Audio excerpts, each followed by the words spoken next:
Nah oleh karena itulah saudara, salib itu akan menjadi batu sandungan bagi mereka yang hanya mau mencintai dirinya. Salib akan menjadi batu penjuru bagi mereka yang mau menyangkal dirinya.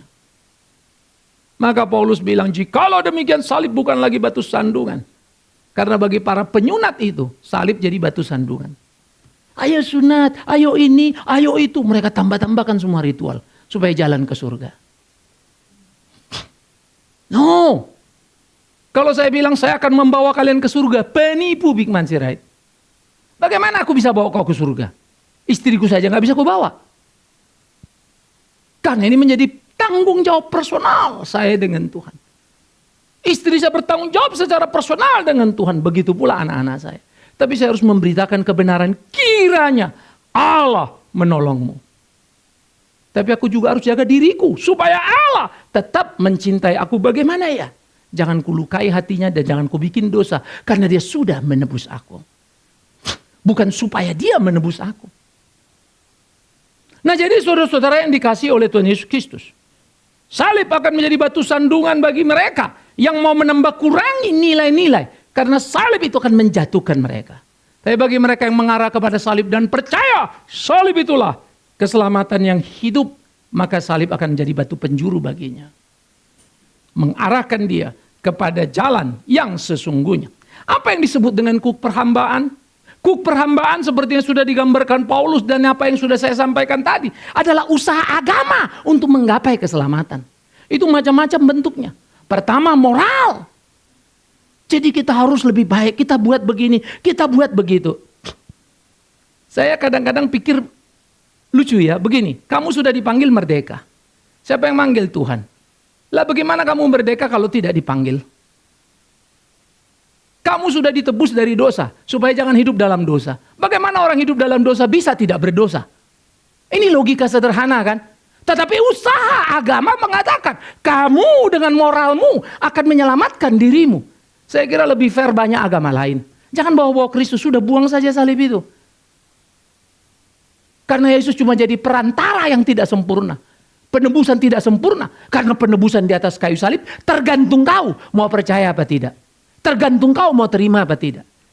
Maka Yesus gagal menyelamatkan banyak orang. Karena banyak orang tidak percaya pada dia.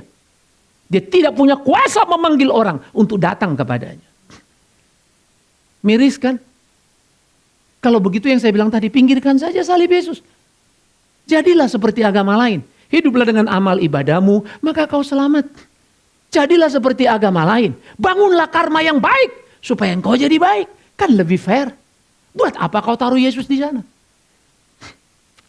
Kecuali engkau menganggap Yesus seperti engkau sama. Dan kalian sama-sama berjuang dengan Kristus untuk menuju ke surga. Bagiku tidak, Kristus Tuhanku. Allah yang mau jadi manusia. Dia manusia. Sama seperti Adam manusia. Tapi Adam adalah manusia yang tidak ada dibuat ada debu jadi manusia. Tapi Kristus adalah Allah yang jadi manusia. Sehingga dalam kemanusiaannya berbeda dengan kemanusiaan Adam. Tetapi 100% hakikat dirinya, kromosomnya dan lain-lain ada pada dia. Maka mau menjelaskan Kristus jungkir balik pun kau tidak bisa kau jelaskan. Kalau bisa kau jelaskan dengan sempurna, penjelasan yang salah itu. Perhatikan kalimat saya baik-baik. Tapi orang manusia sombong setengah mati. Coba mau menjelaskan Kristus sejelas-jelasnya. Maka usaha itu dari abad pertama sampai sekarang banyak yang kacau balau. Origen berkata Yesus itu setengah Allah setengah manusia. Saking bingung mau gimana merumuskannya. Datang lagi Arius kira-kira di abad keempat. Kalau setengah Allah bukan Allah, setengah manusia bukan manusia. Lalu apa? Bagus juga kalimatnya. Maka dia bilang dia manusia. Baru Athanasius berkata lagi, no. Kalau dia manusia buat apa yang kau percaya padanya? Ya tidak bisa menyelamatkanmu. Ya juga Allah. Maka muncullah istilah Allah sejati, manusia sejati. Tapi itu bukan mulut Athanasius. Itu sudah dikatakan Paulus. Ia sama sehakikat dengan Allah, tapi mengosongkan diri, melepas keilahiannya. Itu sudah dikatakan oleh Yohanes. Pada mulanya firman bersama Allah, firman itu adalah Allah dan firman itu berinkarnasi menjadi sama dengan manusia. Masuk ke dalam daging dan darah. Bahasa Indonesia sebetulnya ada lagu Malam Kudus yang pakai istilah menjelma jadi manusia. Itu bahasa sebetulnya kurang pas juga. Karena menjelma itu jadi-jadian. Nah, itu babi ngepet itu.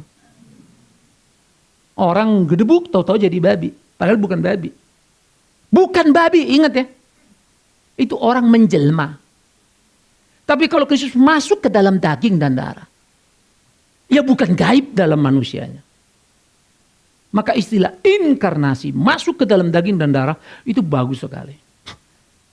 Nah, tetapi orang Kristen tidak pernah mau pusing bikin statement tapi tidak ngerti sebetulnya logikanya kayak apa.